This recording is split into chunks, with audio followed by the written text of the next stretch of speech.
na nuvem. Pronto, então iniciamos o nosso estudo de número 8. E aí, gente, se eu usar 10 minutinhos a mais, você aguenta aí, não dorme não. Por quê? Deixa eu te falar uma coisa. Igreja não salva ninguém, perfeito? Isso aí eu acho que é uma coisa que tem que ficar tão clara na nossa mente. A placa da igreja que uma pessoa pertence não vai salvar essa pessoa. Agora entenda, é, você tem aí, eu acho que a grande maioria tem filhos. Imagina que você tem que escolher uma faculdade para o seu filho. E faculdade você vai escolher? Uma meia boca, onde os professores não têm um PhD, não têm um mestrado, não têm um doutorado, onde as instalações são feias, onde ela está longe, né? Fica numa contramão para o seu dia a dia.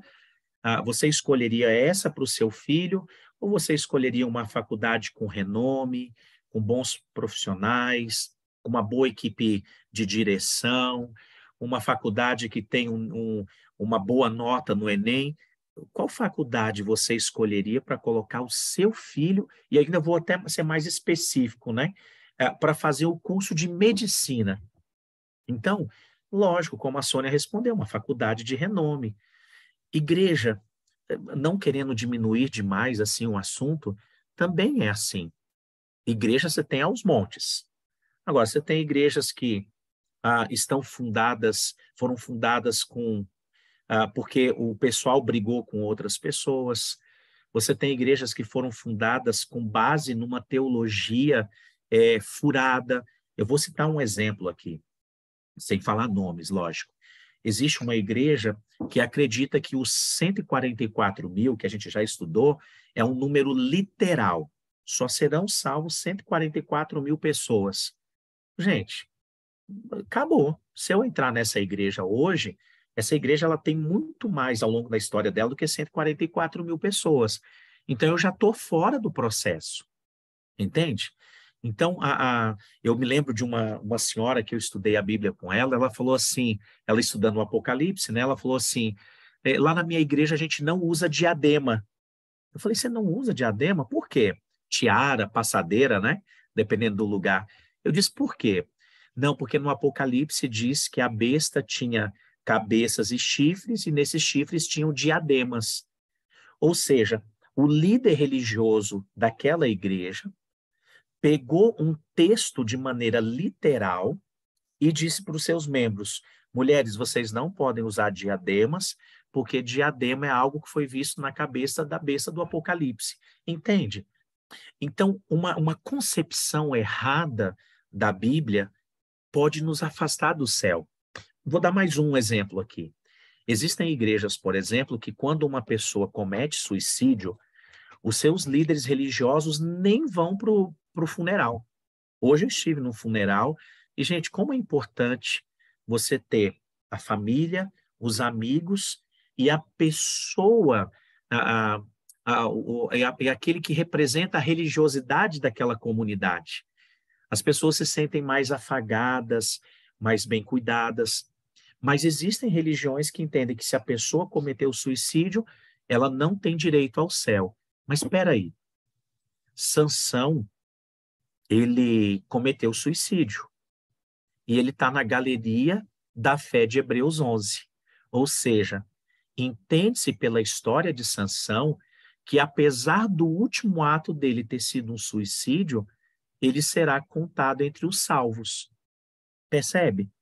Imagina, por exemplo, alguém que faz parte de uma religião assim e que um parente cometeu suicídio, ela carregar para sempre um peso no coração de que aquela pessoa não tem mais salvação e agora se encontra num lugar muito terrível. Imagina o peso, que Deus é esse para essa pessoa. Um amigo que estudou comigo no La Salle, eu perguntei para ele qual era a concepção dele sobre a morte. Aqui, por favor, gente, eu estou citando alguns casos, mas é só para você ver o seguinte: igreja não salva, mas a concepção religiosa que a sua igreja possui diz daquilo que você crê e daquilo que você está disposto a fazer, daquilo que você não vai fazer. Então, esse meu amigo, a gente havia comentado sobre essa questão do suicídio, e aí ele falou assim, olha, a minha concepção é de que quando a pessoa comete suicídio, ela vai para um limbo, e aí ele ainda citou um exemplo, ele disse, olha, a pessoa se jogou diante de um trem. Aí o que que vai acontecer? Isso é o que ele aprendeu na religião dele. Essa pessoa que morreu vai para um lugar onde de tempos em tempos ela vai escutar o barulho do trem, o trem vai passar em cima dela, ela vai sentir a dor de novo da morte, e isso vai se repetir tantas e tantas vezes até que ela seja purificada e possa ir para um lugar melhor. Gente, então isso biblicamente está desconectado da verdade. Agora, a grande pergunta para uma noite como essa: Deus tem um povo no planeta Terra? Sim, Deus tem um povo no planeta Terra. Esse povo é o mesmo desde sempre. Se a gente começar por Adão e Eva, Abel, Noé, Moisés, Abraão, Isaac, Jacó, e todos aqueles que foram fiéis ao Senhor Jesus fizeram parte do povo de Deus. Deus só tem um povo. De acordo com Apocalipse 12, 17, aqueles que guardam o mandamento de Deus e têm o testemunho de Jesus. No estudo anterior, no capítulo 10 do Apocalipse, a gente vê que Deus chamou um povo para o tempo do fim para pregar as suas verdades. Você sabe, né? O Apocalipse, o João não foi escrevendo assim, capítulo 10. Aí ele escreveu, quando chegou no final, eu acho que agora eu posso fechar aqui esse capítulo, vou começar o 11. Não, o Apocalipse foi escrito completo. Nós, estudiosos, né? Os estudiosos é que dividiram os capítulos. Mas o capítulo de hoje, que é o 11, ele é uma continuação direta do capítulo 10. E aí eu vou aproveitar e colocar aqui na tela o PowerPoint, só para a gente seguir aqui um guia, né, de estudo. Aí nós temos, inclusive, o resumo. Deixa eu ver aqui, gente, se vai aparecer para vocês. Me dá um joinha aí se apareceu para você. Deixa eu ver se eu... Peraí, amigos. Vocês estão vendo aí, né? Que agora, normalmente, quando eu até liguei aqui um outro... Só um pouquinho, porque aí eu consigo acompanhar o que está acontecendo. Pronto. Então, está aí na tela o nosso PowerPoint, né? Então, o tema de hoje fala de duas testemunhas mártires. Vamos ver um pouquinho disso? Eu já vou dar logo o resumo logo do início. O que João estava para testemunhar no capítulo 11 era uma verdadeira batalha entre a Bíblia, a palavra de Deus, e o ateísmo. Essa batalha alcançou seu clímax na Revolução Francesa, que ocupa um lugar na profecia bíblica, destacando-se por seu ódio ao cristianismo. Aí você fala, pastor Wesley, isso está escrito no Apocalipse 11? Tá sim. Vamos ver como é que foi essa profecia? Então, Apocalipse 11, os versículos de 3 a 4, nós temos assim: darei as minhas duas testemunhas, que profetizem por 1260 dias, vestidas de pano de saco. São estas as duas oliveiras, os dois candeeiros que se acham em pé diante do Senhor da terra. Bom, por que essas duas testemunhas que estão escritas no Apocalipse 11 não está se referindo a pessoas? Você conhece alguém que viveu 1260 anos? Lembra que em profecia, dia equivale a ano? Então, você conhece alguém que profetizou, que testemunhou por 1260 anos? Com certeza não. Então, como o Apocalipse é um livro que mexe, trabalha com símbolos, então aqui nós temos um símbolo.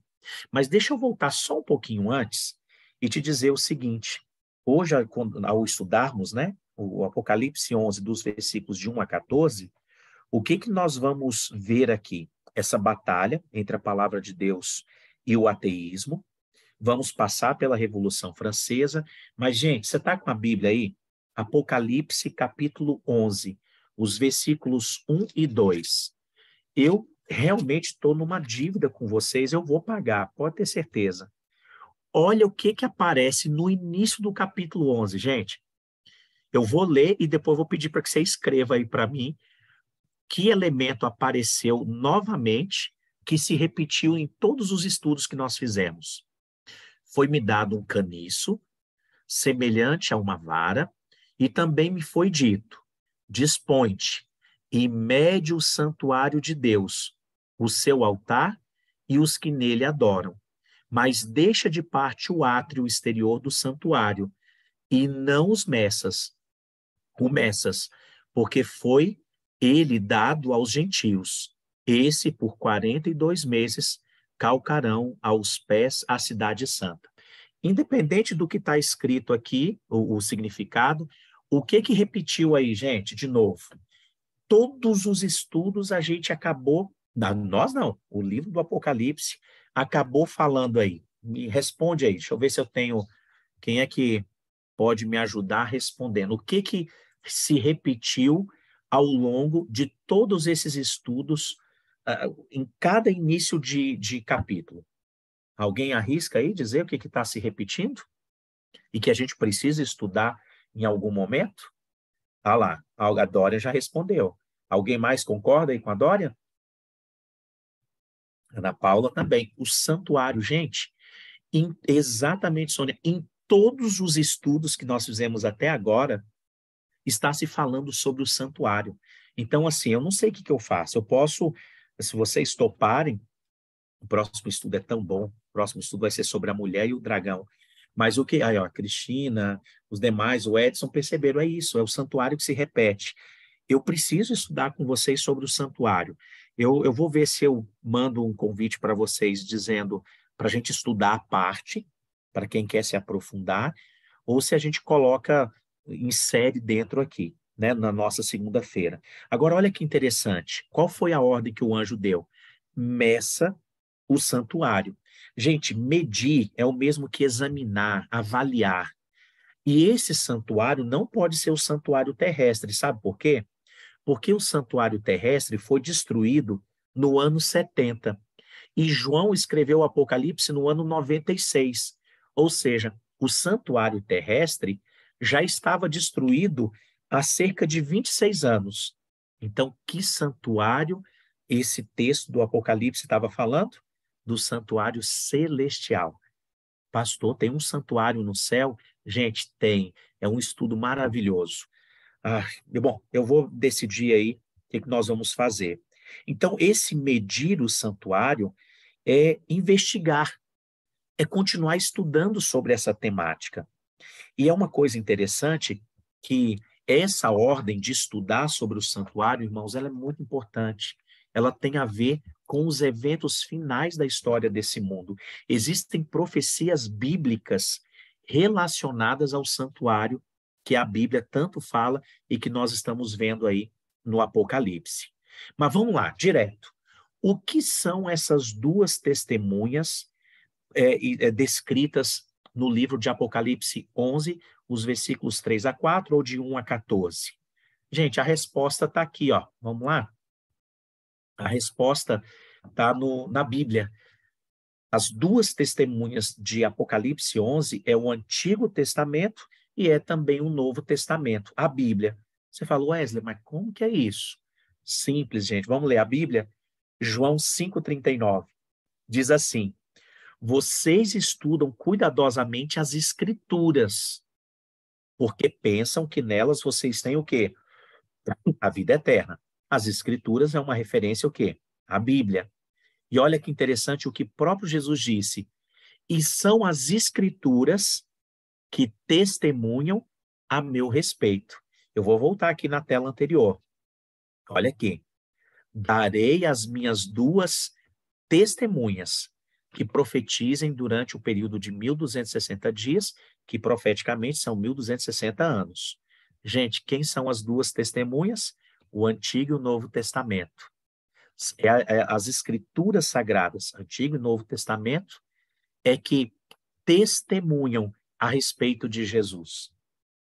Um assunto que é recorrente quando nós estudamos profecia é a supremacia papal.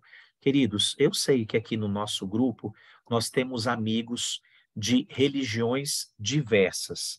Deixa eu falar uma coisa para você.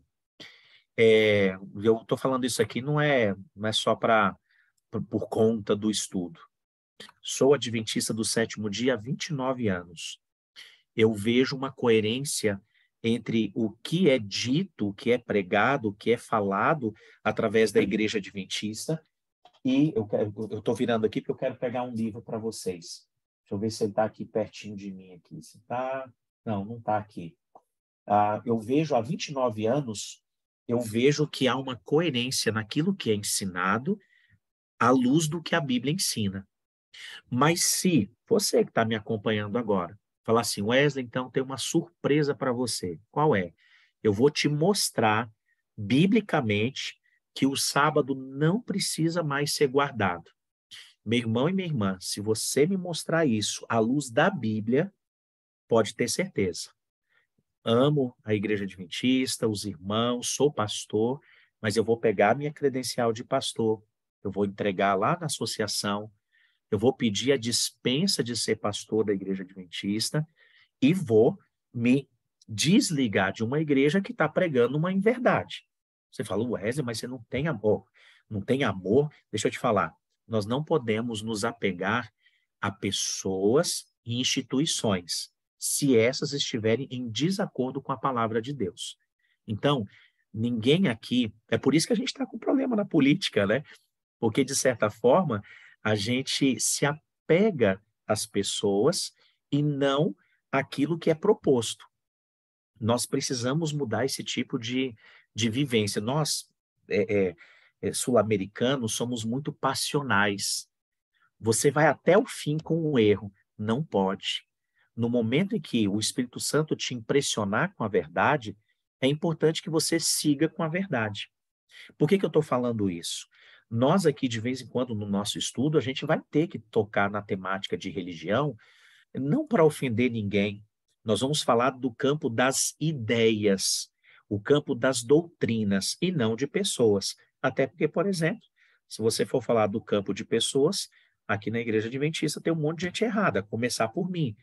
Eu estou aqui nessa igreja porque é um hospital e eu preciso da cura. E ali é onde acontece, né? E é um tratamento longo que vai durar a vida inteira. Então, nós não vamos falar de pessoas, nós vamos falar de doutrinas, nós vamos trocar a questão que envolve é, ensinos, tá bom? Então, durante 1260 anos, houve o período da supremacia papal. O que foi a supremacia papal? Do ano 538 depois de Cristo até 1798, que dá 1260 anos, o papado tomou conta do mundo religioso. Todos aqueles que eram contrários aos ensinos, né, do chefe da igreja, eles eram perseguidos. Então você tinha a igreja oficial, a igreja do Império Romano, né? A igreja estatal, mas você tinha o povo de Deus que estava escondido nas catacumbas, que não podiam revelar quem eram, porque senão eram mortos. Um exemplo disso, os valdenses. Eu acho que eu já até citei aqui em um estudo.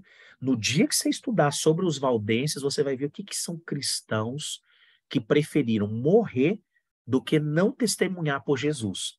Os valdenses eram grandes pregadores, eles anunciavam a palavra de Deus de maneira poderosa, e só que foram perseguidos por isso. Por quê?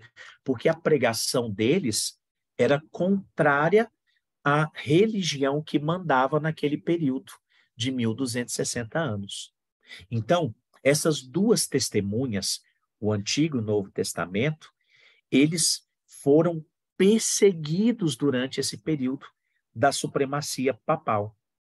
Mas no mesmo texto aí do Apocalipse que nós estamos estudando, no capítulo 11, também é dito o que aconteceria com essas duas testemunhas. Olha o que diz o versículo 6. O versículo 6 diz assim: elas têm autoridade para fechar o céu, para que não chova durante os dias em que profetizarem. Tem autoridade também sobre as águas para convertê-las em sangue, bem como para ferir a terra com toda sorte de flagelos, tantas vezes quanto quiserem. Bom, como é que funciona isso, gente? Como é que a palavra de Deus tem poder, tem essa autoridade? Tem sim. Você lembra de Elias? Elias foi um profeta de Deus. Ele foi uma testemunha de Deus. E ele orou, isso está lá no livro de 1 Reis, capítulo 17, versículo 1. Ele orou e durante 3 anos e meio não choveu sobre Israel. Passados 3 anos e meio, ele orou novamente e a chuva veio sobre o povo de Deus. Sim, a palavra de Deus, irmãos, ela tem poder para fechar o céu. Agora, qual é o significado disso? Assim como Elias, ele fechou o céu, né, através da sua oração, através da palavra de Deus, ele fechou os céus e não choveu, a Bíblia, se ela for resistida, a a palavra de Deus, se ela for resistida, ou simplesmente se as pessoas não tiverem interesse em examiná-la, essas pessoas serão condenadas por seus decretos e terão, então, o céu, entre aspas, né, fechado para que não chova, ou seja, não receberão os benefícios do estudo da palavra. Eu vou aproveitar e fazer uma pergunta para você aqui.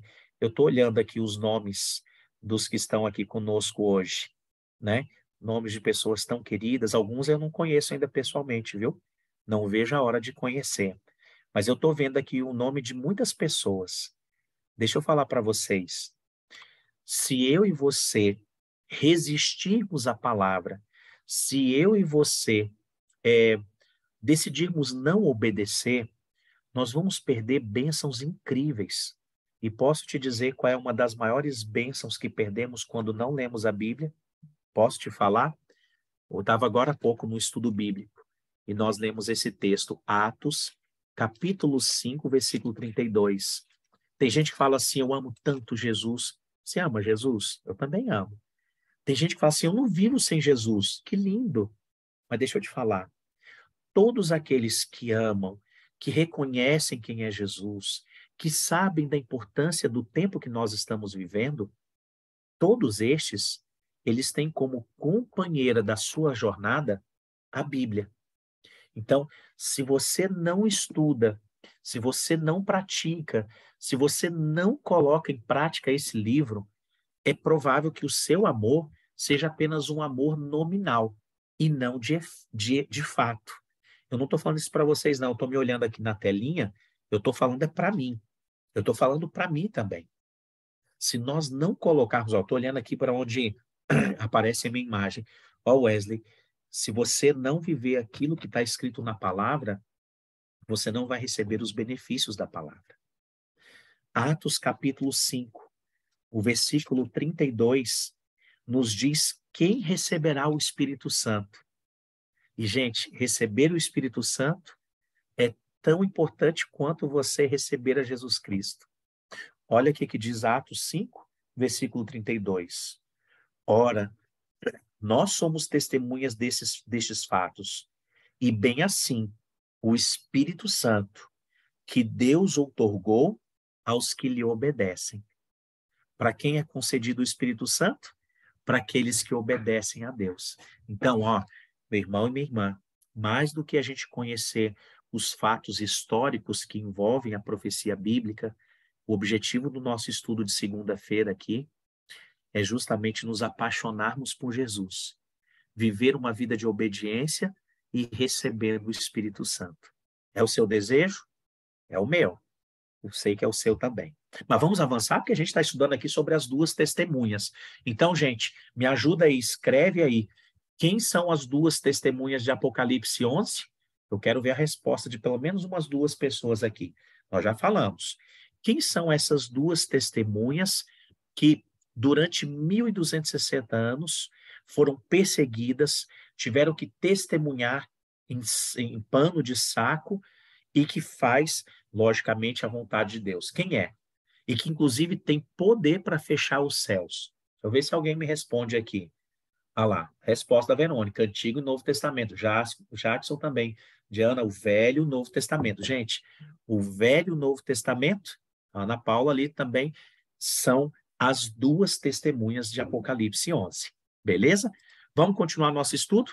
Bom, só que em Apocalipse 11, os versículos 7 e 8, nos fala de uma besta que mata as testemunhas. Você sabe que em profecia bíblica, besta, animal, é o mesmo que rei, reis ou reino, nação, tá bom? Quem é essa besta que surge do abismo e o que essa besta faria com a Bíblia, né? Com o Antigo e o Novo Testamento? E assim eu leio na Bíblia. Quando tiver, então, concluído o testemunho, em que período? Durante 1260 anos, que devem dar, a besta que surge do abismo pelejará, ou seja, ia fazer guerra contra elas. E, gente, e as vencerá, e matará, e o seu cadáver ficará estirado na praça da grande cidade, que espiritualmente se chama Sodoma e Egito, onde também o seu Senhor foi crucificado. Você fala, pastor, para tudo, e agora? Como é que funciona isso? Como assim? Depois, ó, vou voltar aqui um pouquinho. Lembra que essas duas testemunhas iriam profetizar durante 1260 anos? Pois é, depois de 1260 anos dessa supremacia papal, o que ocorreria? Uma besta que surge do abismo iria perseguir, iria pelejar, fazer guerra contra a palavra. Gente, quem é essa besta? De maneira muito clara, é Satanás. Quem é o perseguidor dos cristãos? Quem é aquele que combate contra Deus e os seus seguidores? É Satanás, não é? Agora, só um detalhezinho.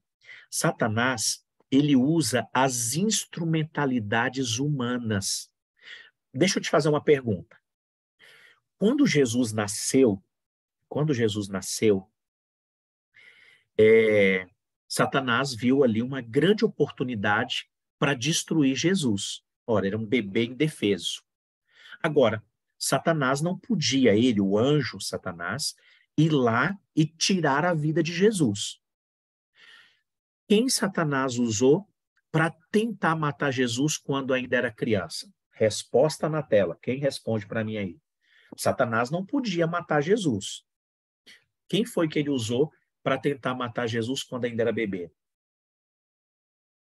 Ana Paula. Herodes, certinho. Herodes, Dorian. Então, perceba que a besta que sobe do abismo é Satanás, porque ele é o perseguidor, mas ele usa as instrumentalidades humanas. E nesse texto do Apocalipse, nos fala que essa instrumentalidade era reconhecida como Sodoma e Egito. Aí você fala, Wesley, bom, o Apocalipse é um livro simbólico, não é? Quem é que tem as duas características que envolvem o Egito e Sodoma? Deixa eu te falar uma coisa, eu vou ler aqui, presta atenção. A grande cidade, mencionada no verso 8, em cujas ruas as testemunhas foram mortas, quem são as testemunhas? O Antigo e o Novo Testamento, é espiritualmente Sodoma e o Egito. De todas as nações da Bíblia, o Egito, de maneira mais ousada, negou a existência de Deus e resistiu aos preceitos do Senhor. Quando Deus lhe falou através de Moisés, sabe qual foi a resposta dos egípcios? Quem é o Senhor para que eu lhe ouça a voz e deixe ir Israel? Não conheço o Senhor, nem tampouco deixarei Israel. Então, quando o Apocalipse, capítulo 11, versículo 8, fala do Egito, ela está falando justamente de uma nação que negou a existência de Deus. Guarda essa informação. Agora, quando essa grande cidade também é comparada com Sodoma, o que aconteceu? A grande cidade representa também Sodoma. A corrupção dessa cidade na violação da lei de Deus manifestou-se especialmente na licenciosidade. Esse pecado também deveria ser característica preeminente da nação que iria cumprir a profecia do Apocalipse 11. Gente, qual foi a nação que depois de 1798 foi tão cruel, tão má quanto o Egito e quanto Sodoma? Então, anota aí, meu amigo, o ateísmo do faraó e a licenciosidade de Sodoma têm o seu exato cumprimento na história da França. Sabe o que aconteceu durante o período da Revolução Francesa? E tem muita gente aqui que eu sei que estudou sobre a Revolução Francesa. Vale a pena dar uma olhada de novo, viu? Mas existem 3 anos e meio que foram chamados pelo período obscuro de franca perseguição. Deixa eu ler para você o que aconteceu. O culto à divindade foi abolido pela Assembleia Nacional da França. Bíblias eram recolhidas e publicamente queimadas. A lei de Deus, durante esse período da Revolução Francesa, era calcada a pés. O dia de repouso semanal, o sábado, foi posto de lado. Em seu lugar, e aí eu vou te dizer o que eles fizeram, eles, ao invés de colocarem uma semana de 7 dias, como sempre foi, aumentaram uma semana a semana durante esse período era de 10 dias.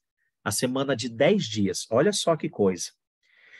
Eles também faziam com que o 10º dia fosse dedicado à orgia e à blasfêmia, e o batismo e a comunhão foram proibidos, e anúncios afixados visivelmente nos cemitérios declaravam ser a morte um sono eterno. Então, gente, deixa eu te falar. A Revolução Francesa, ela foi algo tão marcante na história do cristianismo que Deus dedicou 14 versículos para dizer o papel de Satanás através da Revolução Francesa e o papel da Bíblia em testemunhar da verdade. E foi isso que aconteceu. Agora, durante a Revolução Francesa, e no Apocalipse 11, versículo 9, nos diz que esta besta, Satanás, se utilizando da França, que mata essas testemunhas, ela agiria por um período. Que período foi esse? Olha o que diz Apocalipse 11, 9.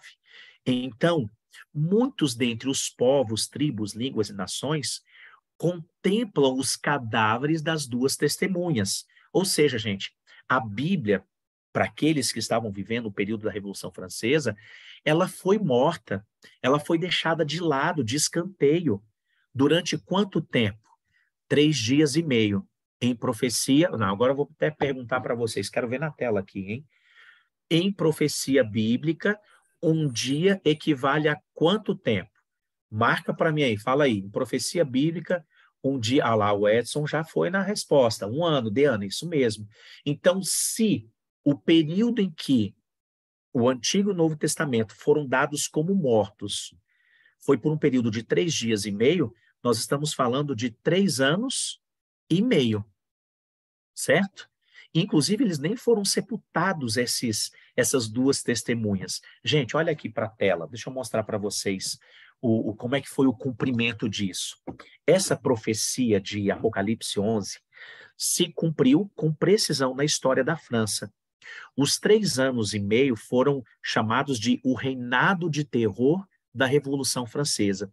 Esse período começou no dia 26 de novembro, certo? 26 de novembro de 1793, e foi até o período, cadê ali? De 26 de novembro de perdão. Esse período começou a 26 de novembro de 1793, quando a França, por decreto de sua Assembleia Legislativa, declarou que não há Deus. Gente, eles fizeram isso de maneira clara. Não há Deus. Esse foi um motivo de grande regozijo para todos os seus habitantes e durou até o período de 17 de junho de 1797. Durante esse período, a Bíblia sofreu muitos ataques. Quais foram os ataques que a Bíblia sofreu? Então, preste atenção. Os exemplares da Bíblia existentes no país foram queimados e ela foi abolida na França, portanto, considerada morta. Segundo, todas as igrejas foram fechadas e proibiu-se a adoração de Deus por decreto da Assembleia, que era o corpo legislativo da França. 3, decidiram que a semana seria de 10 dias.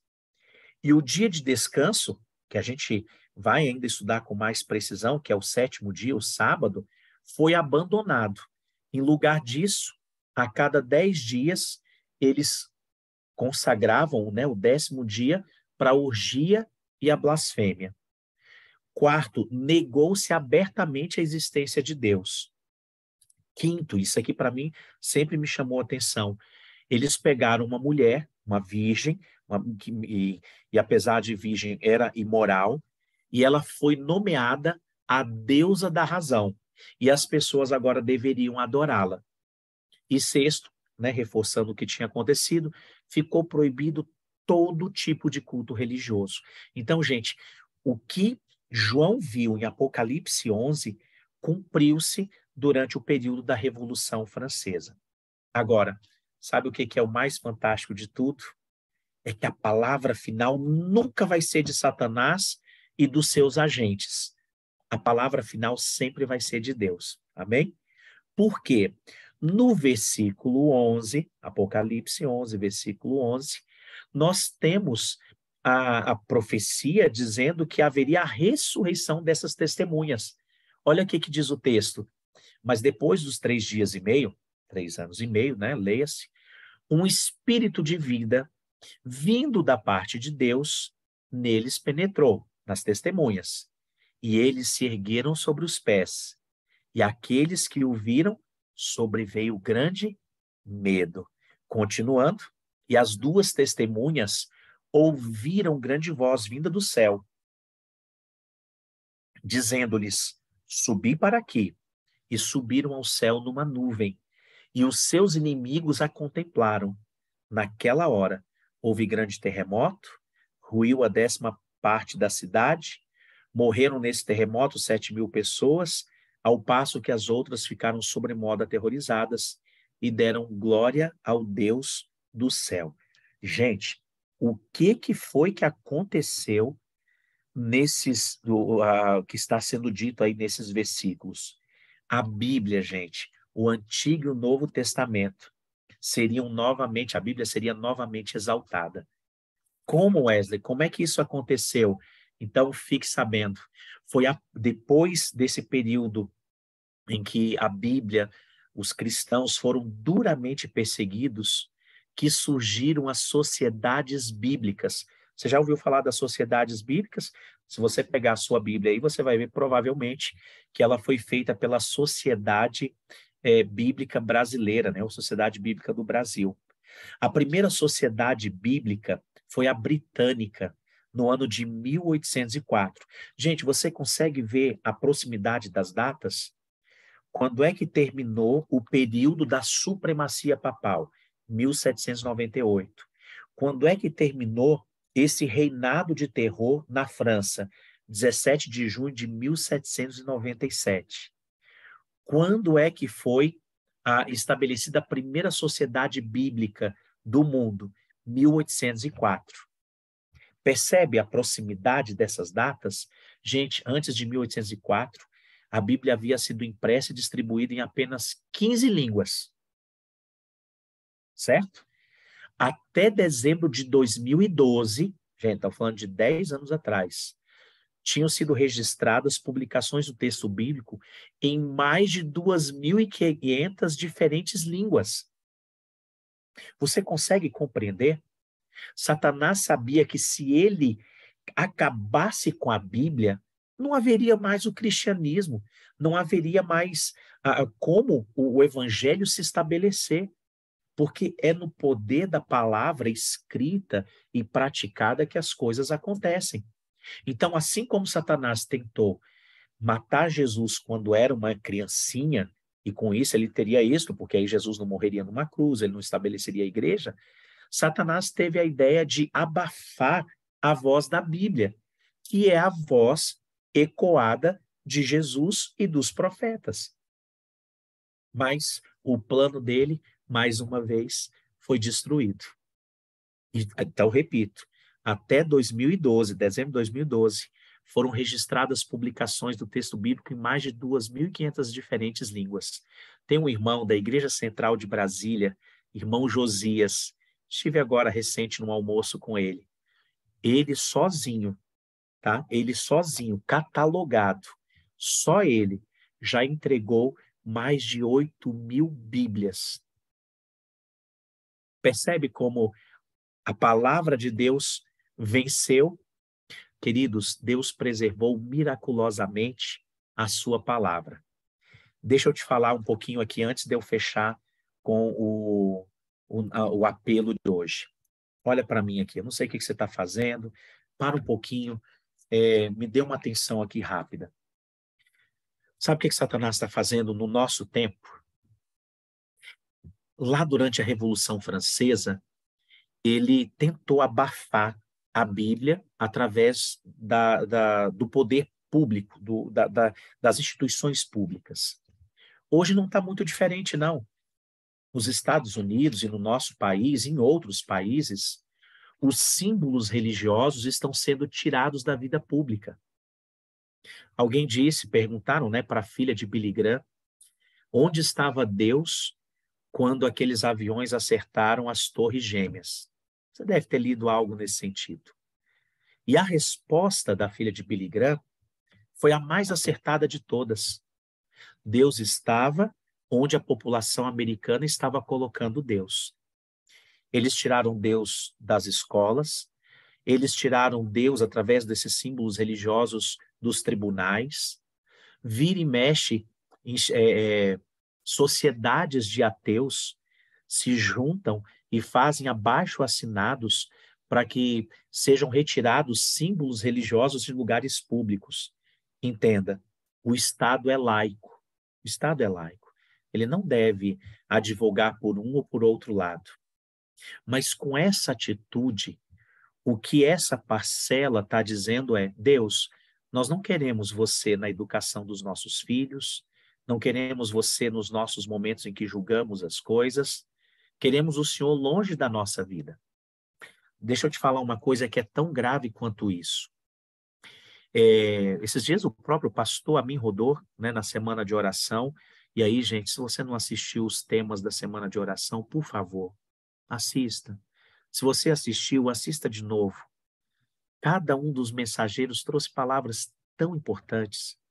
Você me pede, aí eu te mando, eu estou fazendo, catalogar os links, né, de cada um dos dias. Mas deixa eu te falar, existe uma coisa pior do que você ser um ateu declarado.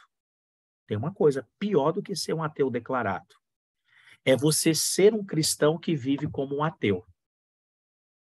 Porque a pessoa que decidiu não crer mais em Deus, não ler mais a Bíblia, ele excluiu da vida dele as questões espirituais, ele está sendo coerente.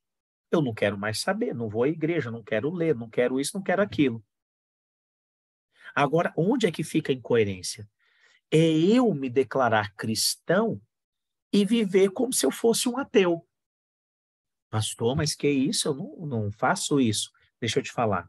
Se a gente não trouxer a Bíblia, se não trouxermos a Bíblia para a nossa vida prática, vai ficar um negócio muito distante. Nossa, que legal, aconteceu isso lá na França?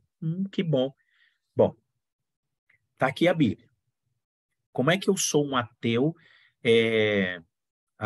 um cristão ateu? A Bíblia está aqui à minha disposição e eu não leio. Bom, eu estou sendo um ateu.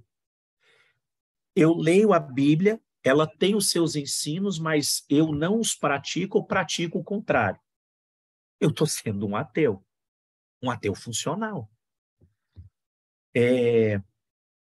Eu decido que a minha vida religiosa não precisa ser vivida em comunidade. Ah, não preciso ir na igreja.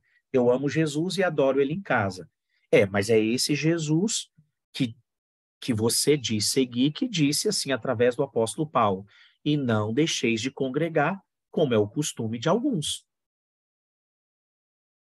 Então, irmãos, nas nossas incoerências, nós precisamos, em meio às nossas incoerências, parar, ouvir a voz do Espírito Santo e decidir o que é que nós queremos.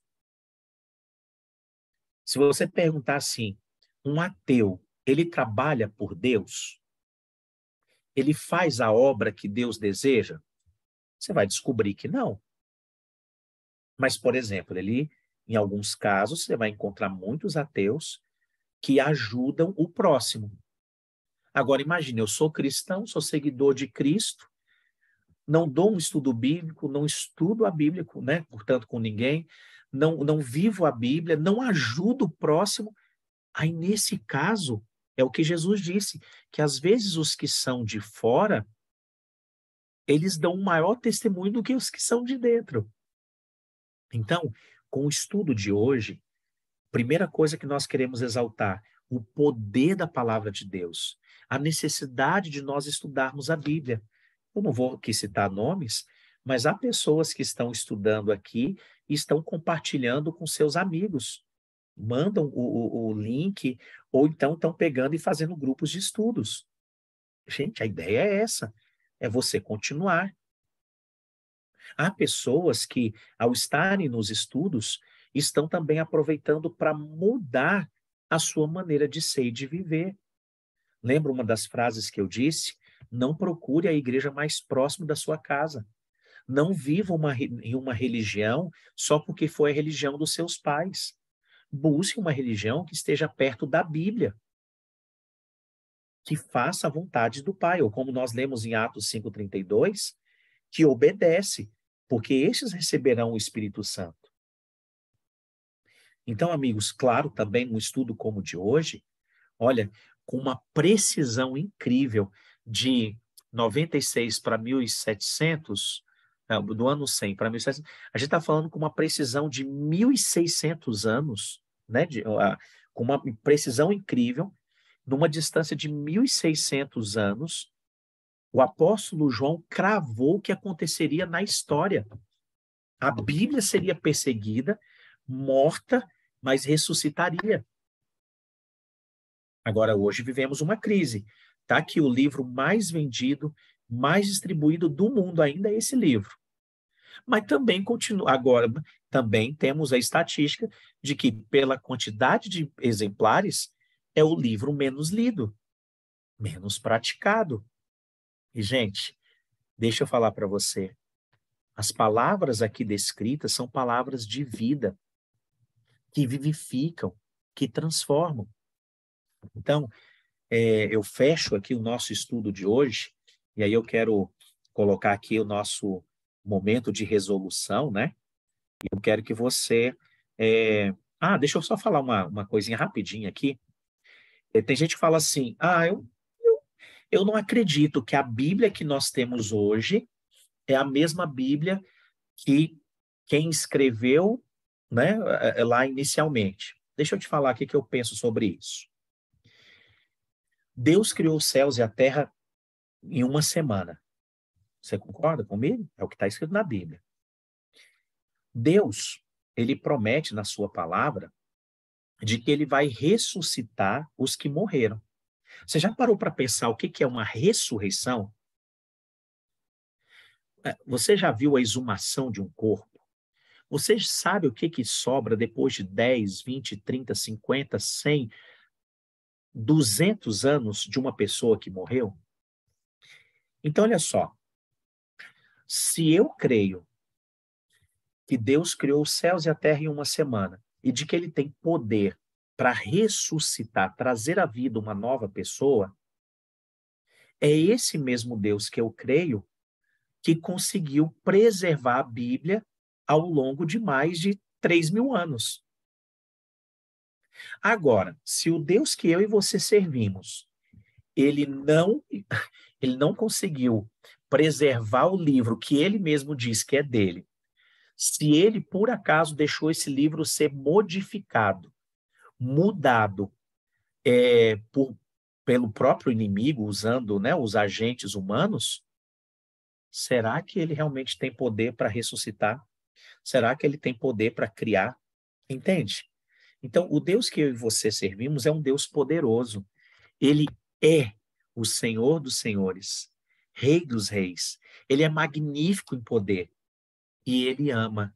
E ele não deixaria um livro cheio de erros e ao final da vida falar assim, ó, eu vou te julgar por um livro que está todo errado.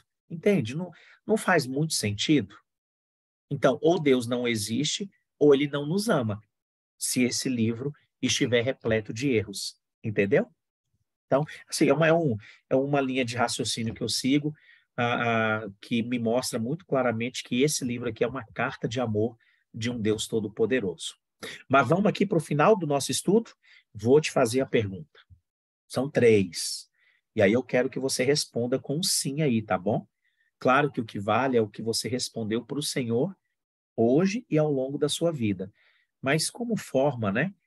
O Moisés falou assim: escolham hoje quem vocês querem servir. E o povo ali deu a resposta na hora. Então, eu quero ver também a sua resposta, tá bom? Eu vou ficar aqui olhando na pergunta e olhando as respostas ali. Eu quero ver um monte de respostas uma atrás da outra. Acredito que Deus está no comando da minha história e tem preservado a sua palavra para instruir seus filhos nesses dias finais da história. Você acredita nisso? Responde aí. Opa, já temos ali as respostas, ó. Eita, tá parecendo isso mesmo. Lindo, linda, lindas respostas. É isso mesmo. Gente, eu creio, eu acredito que Deus está no controle da minha vida e que Ele também preservou a Bíblia para ser o guia para a minha vida e para, né, para todos os demais. Beleza? Respondido? Agora eu vou aqui para a próxima. Darei valor à Bíblia que tenho e dedicarei tempo todos os dias para estudá-la. Você topa? Você vai dar? Enquanto vocês estão escrevendo, eu quero fazer dois convites aqui. Posso? Não, vou fazer três. Três convites rapidinho. Primeiro, quarta-feira agora, às 6 horas da manhã, nós vamos estudar ainda mais alguns capítulos do livro Mente, Caráter e Personalidade, volume 2. Eu espero por você. Pastor, nessa hora eu estou me arrumando para ir para o trabalho. Meu irmão, usa tecnologia. Você conecta, deixa como se fosse um rádio e vai se arrumando. Pastor, já estou no trânsito. Meu irmão, usa esse 4G para isso, 5G agora que a gente está. Vai lá, deixa só o áudio, presta atenção no que está acontecendo, né? E vai ouvindo como rádio. Não fica ouvindo CBN, Band News ou qualquer outra, não. Esse pessoal lá, eles ficam repetindo o tempo todo. Dá para você ouvir depois. Então, quarta-feira, 6 horas da manhã, nós vamos ter um estudo do livro Mente, Caráter e Personalidade, volume 2. Separei uns capítulos ótimos para a gente. Segundo convite, quarta-feira, às 20 horas, nós vamos receber a irmã Érias no culto que vai ser feito pelo Ministério da Mulher, aqui na Igreja do Lago Sul. Ou na Igreja Adventista mais próxima da sua casa vai ter o culto também. E terceiro convite, gente, tá pegando fogo o pequeno grupo, né, irmão Teodoro, que ocorre todos os sábados às 19h30. Para quem não esteve, no último sábado, o autor do livro que está sendo estudado, a gente teve o privilégio de ouvi-lo, né, alguns ao vivo e outros gravados, vir o próprio autor falando de um capítulo do livro dele. Então, assim, é só bênção, beleza? Então, darei valor à Bíblia que tenho e dedicarei tempo todos os dias para estudá-la. Última pergunta, para acabar aqui, acabar bem. Desejo crescer no conhecimento das Escrituras Sagradas, com o objetivo de edificar a minha vida espiritual e partilhar com outros as verdades que estou aprendendo. E aí? Você deseja crescer e deseja também edificar outras pessoas? Deixa eu ver. Já tem gente que está fazendo, eu sei. Isso, amém lá. A Lília e o Miguel desejamos isso mesmo. Inclusive, gente, também no sábado, todo sábado às 9 horas da manhã, nós temos um estudo da classe Novo Tempo. Tem um grupo de pessoas que se reúnem, né? Inclusive tem aqui a Verônica, a Dória, o Edson, a Carla, são alguns dos que eu estou vendo aqui, que todo sábado, às 9 horas da manhã, estudam na classe Novo Tempo, no nosso caso aqui lá na Igreja do Lago Sul. Queridos, esse foi o tema de hoje. Repito, da minha alegria de recebê-los aqui na minha casa, né? Queria recebê-los presencialmente, seria muito maravilhoso. Mas vamos aproveitando aqui a tecnologia, né? Que bom recebê-los aqui para estudarmos a Bíblia. Ah, eu preciso deixar aqui um link para quem quer participar do sorteio, tá certo? Deixa eu ver ali o link, ó. Tá publicado aí o link para você preencher, e aí nós vamos sortear 2 livros. Irmão Jacques, eu preciso passar o seu livro que o senhor ganhou no último sorteio, tá? Tá na minha mochila, a gente se encontra e eu acabo não passando. Nós vamos sortear mais 2 edições. Esse daqui, O Mistério da Profecia, gente, que livro fantástico. Isso aqui é um presente, esse é o que o Jackson ganhou. E esse outro aqui, Uma Nova Era, segundo as profecias do Apocalipse. Então, nós vamos sortear, você pode preencher aí o formulário e vai estar concorrendo. Ah, última coisa, desculpa, eu acho que é tanta informação, mas depois você pode ver gravado ou você me pergunta. No final de semana, o primeiro final de semana de novembro, nós vamos receber aqui na igreja o doutor e grande estudioso da Bíblia, o... Não conseguiu abrir aí? Opa, tem gente me dando aqui uma dica, peraí, vou... Alguém conseguiu abrir? Me dá a informação aí. Pastor, Oi, diga. um detalhe sobre essa sessão do Zoom. Ela não Aham. permite que a gente copie do chat, Ah, entendi. entendeu? Se eu precisar habilitar aí que a gente possa copiar. Então, vamos ver aqui rapidinho. Todos. Vou colocar aqui.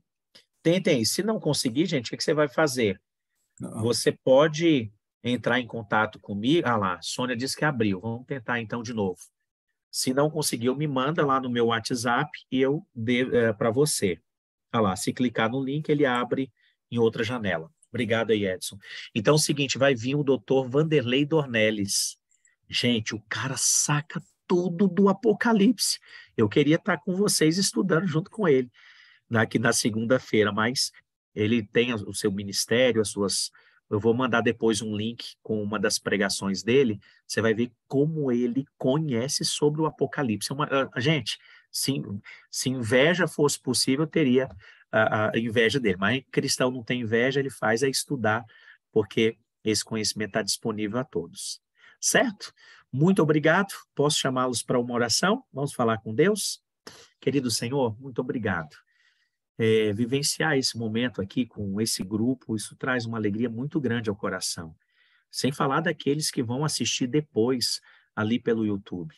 Obrigado porque o conhecimento a respeito da Bíblia está disponível na própria Bíblia e através do Espírito Santo e através de pessoas que se dedicam, nós podemos hoje compreender a mensagem que está descrita no Apocalipse, no livro de Daniel, enfim, toda a Bíblia. Abençoa-nos nos nossos propósitos que tivemos aqui e que possamos viver única e exclusivamente para a tua glória. O Senhor sabe também das nossas necessidades individuais, as questões que envolvem a nossa vida.